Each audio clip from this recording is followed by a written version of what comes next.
Hola, bienvenidos nuevamente a Casanare hoy porque tenemos un programa especialmente preparado para usted en vista de que nos preocupa muchísimo lo que está ocurriendo con nuestros muchachos, con nuestras muchachas, con la depresión, con la tendencia al suicidio, con la tendencia hacia acudir a las drogas como mecanismo de protección, con la rebeldía de pronto que puede presentarse en los hogares, que genera conflicto entre hermanos, entre padres, entre los hijos. Hoy tenemos a una invitada muy especial, pero déjenme presentarles primero a Juan Marcos Pinzón. Él es el director técnico de Casanare hoy y nos hace la dirección técnica de este espacio. Y Adriana Costa, que es la gerente general de Casanare hoy y la directora artística de este espacio en los que los estamos invitando. Nuestra invitada para hoy es Valentina Pachón.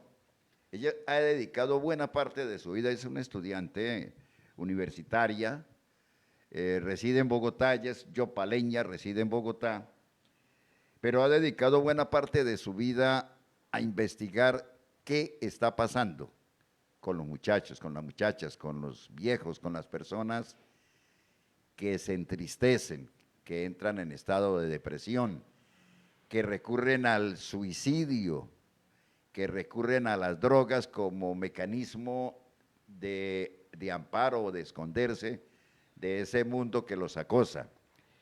Entonces, sin más preámbulo, nos vamos para Bogotá. Valentina Pachón, muy buenos días. Muy buenos días, Miguel Ángel, ¿cómo estás? ¿Por qué los muchachos entran en depresión? Bueno, cabe aclarar que cada caso es diferente. Muchos de los jóvenes hoy en día, gracias al COVID-19, se encontraron en una situación de encerramiento, no solamente que un encerramiento físico, como lo vivimos, sino que muchos de ellos se sintieron pues atrasados un poco en el tema de qué estoy haciendo con mi vida. Y digamos que la depresión viene como un estado, como un síntoma en el que tú te preocupas demasiado por no sé qué hacer, no sé cómo tomarlo y necesito buscar ayuda. Uno podría pensar, Valentina, que la depresión, que la tristeza, es como falta de oficio de los muchachos, es decir, lo tienen todo en la casa, se levantan a la hora que quieren, si quieren prender el televisor lo prenden, si no se le pegan al celular y no tienen nada más que hacer, entonces se aburren y entran en ese estado de depresión. ¿Es eso la falta de oficio? No, no, señor. Digamos que hay un estigma y una brecha demasiado grande frente a esto porque, digamos, muchas personas tienen este paradigma de que, wow, es por falta de oficio, pero precisamente el tenerlo todo físicamente no significa que lo tienes todo emocionalmente. Tenemos casos en Yopal, yo he visto tres en particular, personas que lo tenían todo monetariamente, pero que realmente se sentían solos. Entonces, como primer estigma, la depresión y la ansiedad no es falta de oficio. ¿Qué se debe hacer? ¿Cómo se identifica una persona, un muchacho? No solamente a un muchacho, porque también los viejos recurren a la misma situación, a los viejos también llegan a la depresión, a la tristeza y algunos se suicidan. Aquí en Casanare tenemos un alto índice de suicidio, no solamente de muchachos y muchachas, sino también de personas adultas. ¿Cómo se identifica a una persona que tiene esa tendencia hacia la depresión?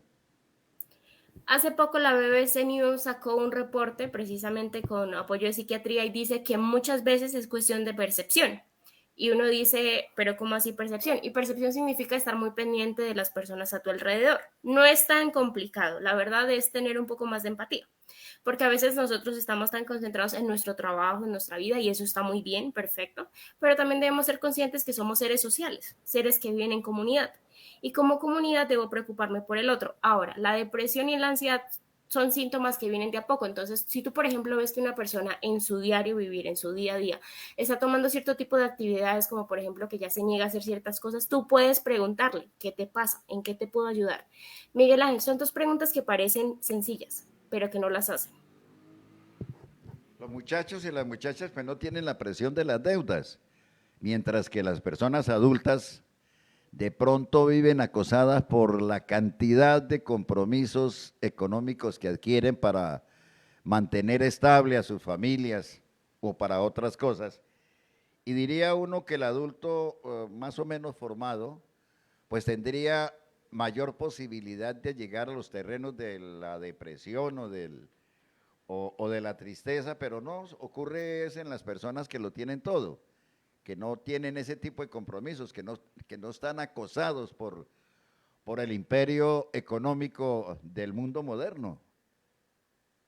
Fíjate que tú haces hincapié en un punto demasiado importante y es verdad, los adultos quizás ya han formado una vida, pero a nosotros los jóvenes nos queda el camino por crearla.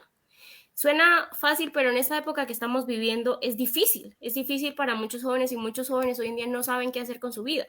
Claro, uno dice, pues ve, estudia y trabaja, pero digamos que ellos, mientras que ustedes, ejemplo, ya han formado su vida, nosotros estamos pensando cómo la construimos.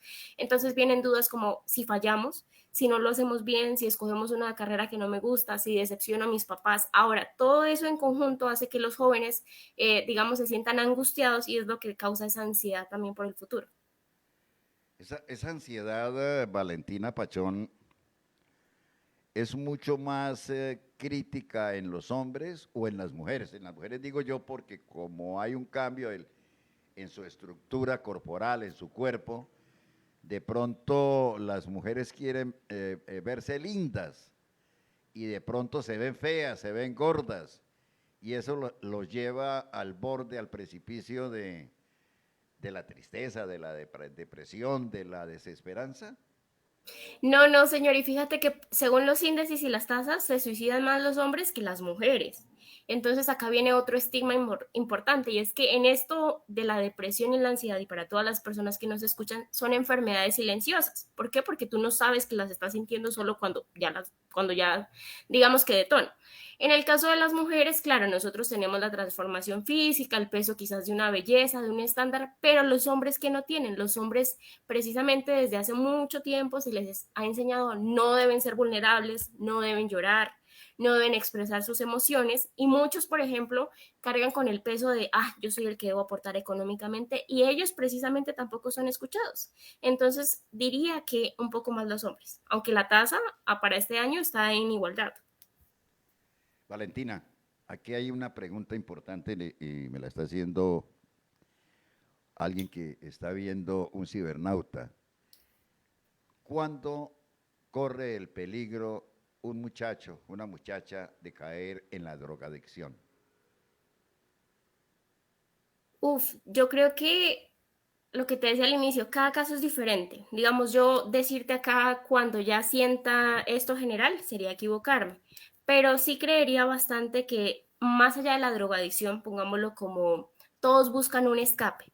Generalmente es la muerte, pero todos buscan algo que los llene. En este caso podría ser la drogadicción, podría ser otra persona, pero yo diría que es cuando la persona, cuando tú ya le dices, le hablas, tratas de buscar ayuda, muchos de ellos van a un psicólogo y no les atrae mucho las sesiones con el psicólogo. Entonces, cuando tú ves que la persona tiene conductas repitentes, para la persona que en este caso nos está preguntando, que tiene conductas repitentes en donde, bueno, tú intentas buscar ayuda, pues esa persona ya ha encontrado en la drogadicción un camino al cual adentrarse. Y ojo, si tú le preguntas probablemente a la persona si le gusta, a la larga no es a lo que le guste, sino es a lo que encontró la necesidad de, ok, en la droga encuentro un respaldo. Es decir, podríamos asumir, de acuerdo a su teoría, que quienes están metidos en la drogadicción no les gusta estar metidos en ese cuento. Yo diría que no todos, Miguel Ángel, porque sé que hay personas que sí lo hacen por gusto. Generalizar acá no es tan bueno, pero sí sé y sí he hablado con personas con caso cara a cara que me dicen, no, mira, Valentina, la verdad es que entré en el mundo de las drogas hace 3 años, es un vicio y como todo vicio es cíclico, es un patrón que se repite y no me gusta, pero me hace sentir mejor. ¿Por qué? Porque cuando fumo siento que mis problemas se van porque cuando entonces me drogo siento que no veo a mi familia, entonces muchas cosas de mi realidad desaparecen y no me gusta, pero he encontrado en ello un respaldo. La drogadicción, es decir, se recurre a la drogadicción como una manera de escapar. Sí, señor. ¿De escapar de qué? De ellos mismos, de la de la familia, de... realidad. Porque si tú ves todas estas enfermedades silenciosas, tienen que ver con tu realidad. Entonces ya lo hablabas tú, ya me decías, la realidad de saber qué voy a hacer con mi vida, qué voy a estudiar. En el caso también de los adultos mayores, porque pasa, también los adultos mayores se suicidan, que lo tienen todo por la soledad. Sí. Yo no- la pregunta sería, ¿qué se puede hacer? Es decir, ya la situación de Colombia es una situación de varios años y por lo menos yo no conozco una política de Estado que le permita, más allá de unos anuncios en los medios de comunicación, hacer un plan de identificación y prevención a la drogadicción entre la juventud. No sé, ¿cuál sería el plan que se podría llevar a cabo para poder llegarle a quienes están a punto de caer en la drogadicción por necesidad? Sinceramente, como tú lo dices, Miguel Ángel, el gobierno es verdad, no tiene una política específica. La verdad, así como con las enfermedades silenciosas, las enfermedades mentales, no hay algo, pues un conducto regular que te diga qué hacer, como cuando te enfermas físicamente y tienes que seguir un patrón.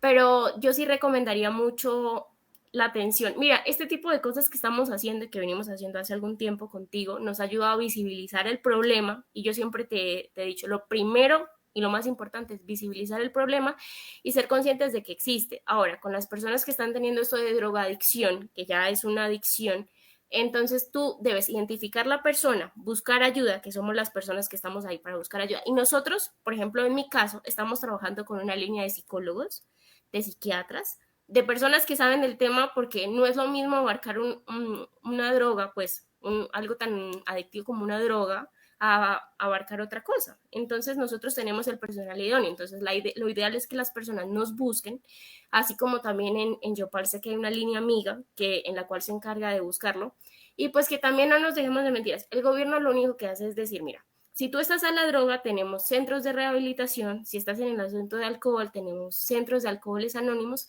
pero mucha gente no va a ir por su iniciativa. Entonces es ahí cuando a nosotros nos corresponde ser coequiperos y ayudar a esas personas a que puedan salir de eso. ¿Podríamos considerar, Valentina, la depresión como una enfermedad? Sí, sí, señor. Pero se reconoce, el Estado la reconoce como como una enfermedad. Sí, sí, señor. De hecho, lo que te decía hace unos 3 meses, BBC News, que es un portal de noticias internacional, sacó que era una enfermedad y silenciosa.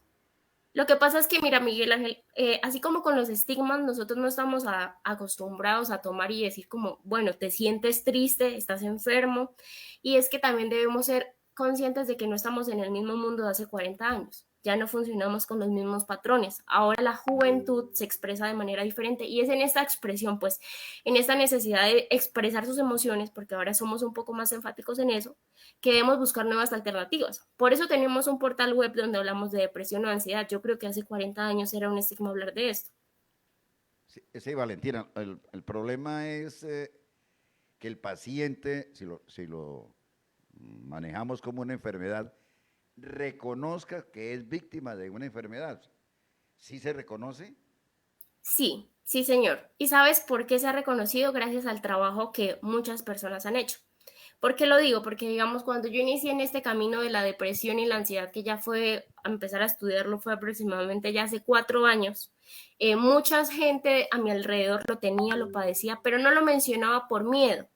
Entonces yo me acuerdo tanto que cuando di el primer paso y pues yo reconocí que yo viví depresión y viví ansiedad, mucha gente se animó a aceptarlo también.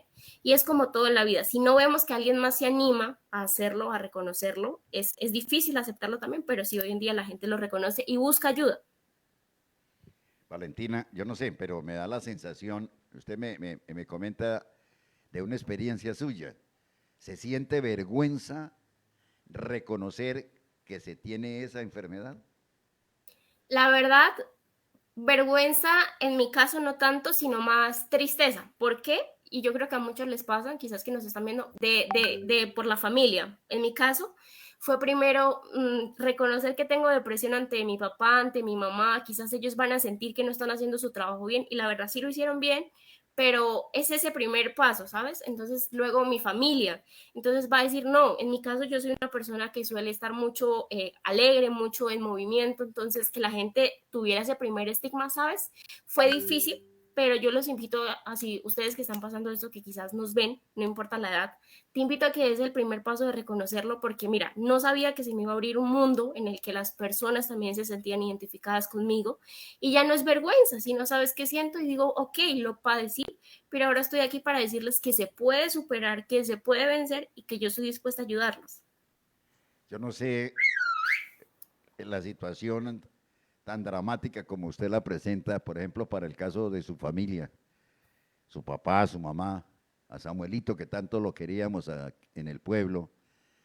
¿Qué tanto evaluó usted que podría afectar esa imagen que su papá había hecho aquí en Casanare, aquí en Yopal especialmente? Si te soy sincera, Miguel Ángel, tardé, a ver, desde que yo tuve mi crisis de ansiedad y depresión en hablarlo, tardé un año. Y en esto sí quiero decir mi énfasis. A mí me ayudó mucho el tema de Dios. Yo creo que yo conocí a Dios realmente en el 2018 y fue en esa conversación con él, yo creo que Dios es una relación. Y meto el tema colación porque él fue el que me ayudó un poco a darme cuenta que era lo que estaba sintiendo y que no era malo a la larga, sino era lo que me permití sentir, perdón, y que debía expresarlo. Ahora, yo no tuve como ese miedo de que mi papá pues, le iba a fallar, o eso es el término de la sociedad, porque Dios me enseñó que pues realmente las opiniones de los demás a la larga no importan. Importa lo que él dice de mí y lo que mis papás dijeron de mí. Ahora, el recibimiento que ellos tuvieron me gustó bastante porque ellos me comprendieron y me dijeron, ¿cómo estás? No sabíamos que lo estaba sintiendo y si realmente necesitas una ayuda, aquí estamos para ti. Ujú. Eso quiere decir que las iglesias, las religiones, las doctrinas que practican algunas personas pueden ser muy importantes para el apoyo psicológico de la recuperación de una persona que haya caído en la depresión. Sí, Miguel Ángel, y mira que esto es un estigma y yo de verdad quiero hablarles sinceramente para todos, que como yo lo viví puedo darles pues mi voto de confianza de cómo funcionó.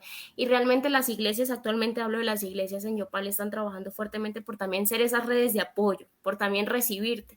Y yo sé que muchos quizás tienen el estigma de no, es una religión, me van a hablar más de Dios, pero yo no encontré en Dios una religión, yo encuentro en Dios una relación sincera donde yo le puedo decir tal cual como me siento y él me va a ayudar a mí.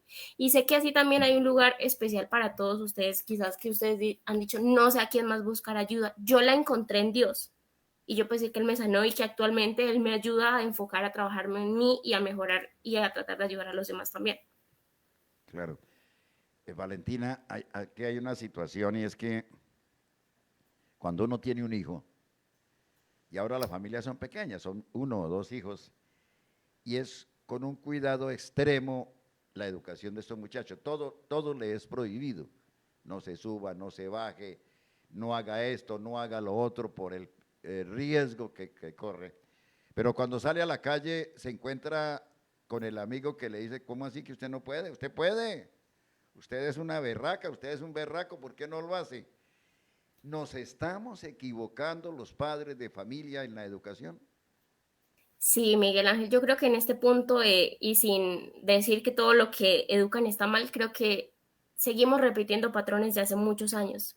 Digamos, lo más importante es saber que tus hijos son diferentes y que estás en una época diferente. Entonces, si tú como papá sigues pensando que sobreprotegiendo a tu hijo le estás haciendo un bien, lo que estás haciendo es limitándolo. Porque cuando esa persona que va a salir de casa sale a casa y se encuentra con el mundo exterior, se va a dar cuenta completamente que ahí no es. Y es ahí donde pasan muchas falencias. Mira, conozco dos casos particulares donde los papás siempre los prohibieron tanto, los alejaron de un mundo que cuando ellos salieron se dispersaron completamente porque nunca habían vivido eso.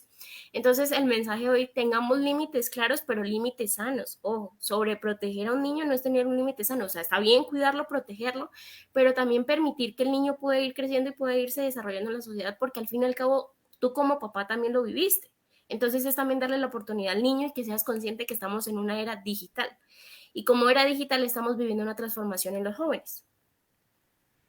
Hay un hecho que también por aquí nos refiere Adriana Costa, y es de qué manera puede usted entregarle al muchacho que va a estudiar a una institución educativa para que no sea víctima del traficante que intenta llevarlo hacia la drogadicción.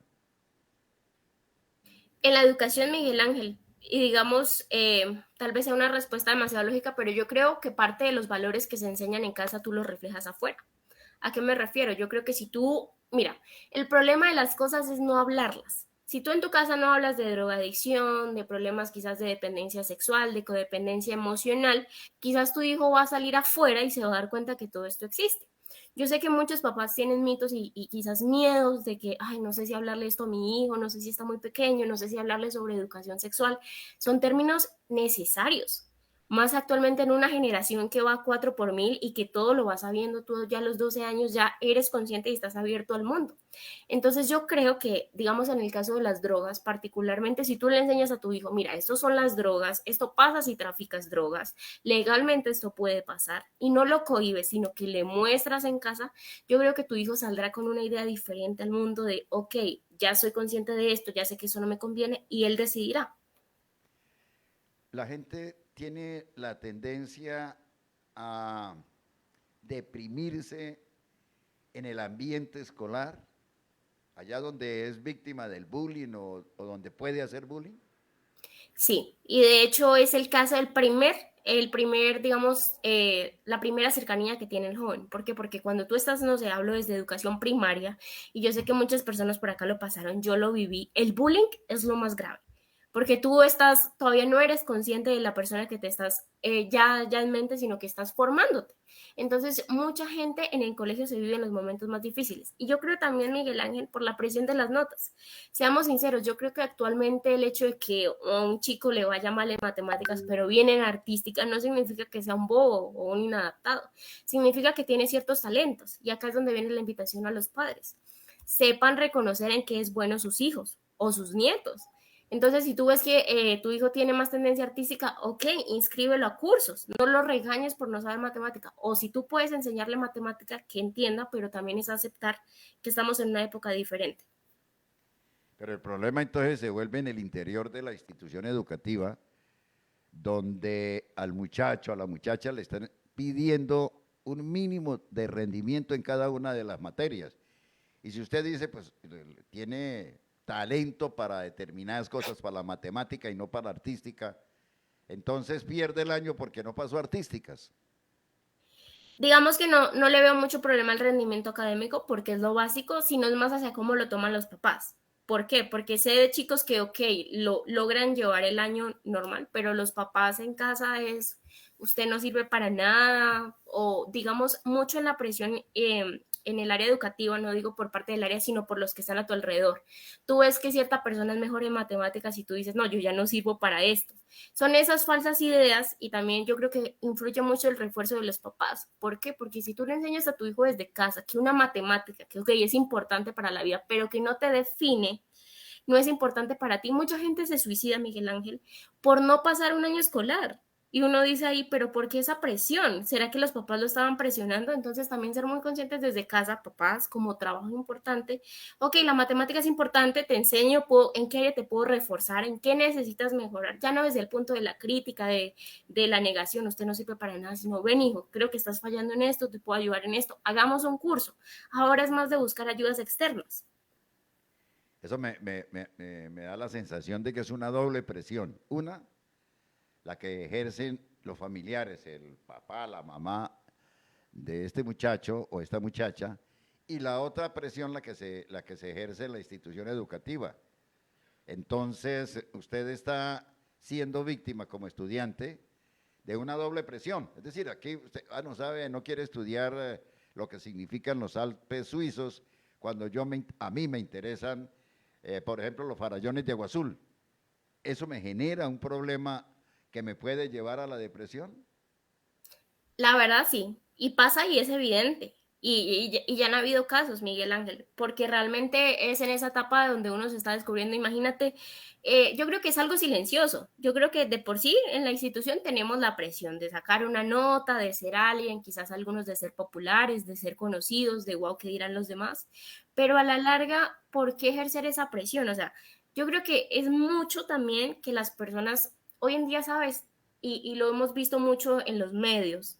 Hace poco también vi un reportaje que sacó El Espectador sobre eso y hoy en día muchas de las materias que estamos viendo en la escuela que son importantes como vemos una matemáticas, una lógica o un sociales, también son importantes hablar de psicología. Y yo digo, yo también propongo, o sea, ¿por qué no tener esos espacios? Ok, creo que la matemática es muy importante, pero también espacios donde la persona se pueda desarrollar, donde clases, donde la persona pueda hablar interpersonalmente.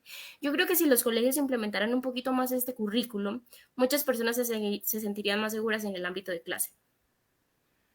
Se me ocurre una pregunta tonta, Valentina. ¿Las psicología, la psiquiatría, están preparados para atender estos casos nuevos de enfermedades de los jóvenes? Sí, Miguel Ángel, yo creo que sí están preparados. Yo creo que hubo un lapsus importante desde la pandemia COVID-19 y lo digo porque los casos de enfermedades silenciosas y otro tipo de trastornos se visibilizaron al 100%. Y yo creo que fue un trabajo mancomunado que se ha hecho y yo creo que sí se están preparando para eso. Lo que pasa es que la pregunta, Miguel Ángel, acá también debería ser, ¿nosotros estamos preparados para recibir esa ayuda? Quizás tu persona ¿estás preparado para aceptarlo? Para aceptar, ok, me estoy sintiendo así, ya reconocí así, Valentina, bueno, sí me siento identificado con esto que me dices, pero ¿y ahora qué? ¿Ahora qué hago? ¿Cuál es el siguiente paso? Entonces, si hay profesionales dispuestos a ayudar, ahora el siguiente paso es a nosotros movernos, lo que nos corresponde es movernos y buscar esa ayuda. El problema es sacar a un muchacho, a una muchacha que está en una etapa escolar o en su juventud para que vaya donde un psiquiatra o que vaya donde un psicólogo. Inmediatamente va a calificarse como que si estuviera loco o loca. Mira que actualmente se ha roto mucho este paradigma. Si tú actualmente como papá llevas a tu hijo a un psicólogo, el niño ya no va a sentir, o pues la persona no se va a sentir como que está haciendo algo malo, como que está enferma, sino realmente hoy en día yo he visto y conozco casos de personas que quieren ir al psicólogo. Lo que pasa es que los papás no los llevan porque creen que para ir al psicólogo es estar loco. Y efectivamente no, uno no va al psicólogo cuando está loco, uno va al psicólogo así como cuando va al médico, porque necesita una revisión de ver cómo están tus síntomas, de ver cómo están tus emociones, de charlar con alguien y tú te das cuenta, Miguel Ángel, que cuando vas al psicólogo resultan traumas de hace 10 años, que tú ni siquiera sabías que tenías.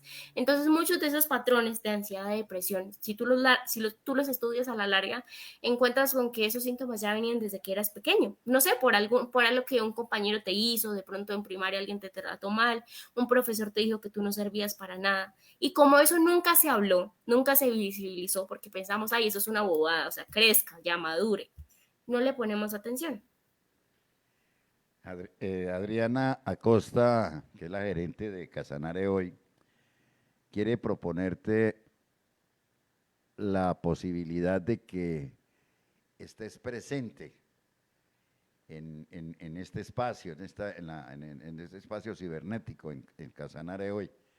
A ver si de pronto lo estudias un poco y a través de la ciencia y la práctica además que tú tienes, se puede vincular a través de Casanare hoy a la gran audiencia que tenemos y lograr prestarle ayuda a la gente, dirigirlos hacia un sitio donde puedan mejorar su calidad de vida.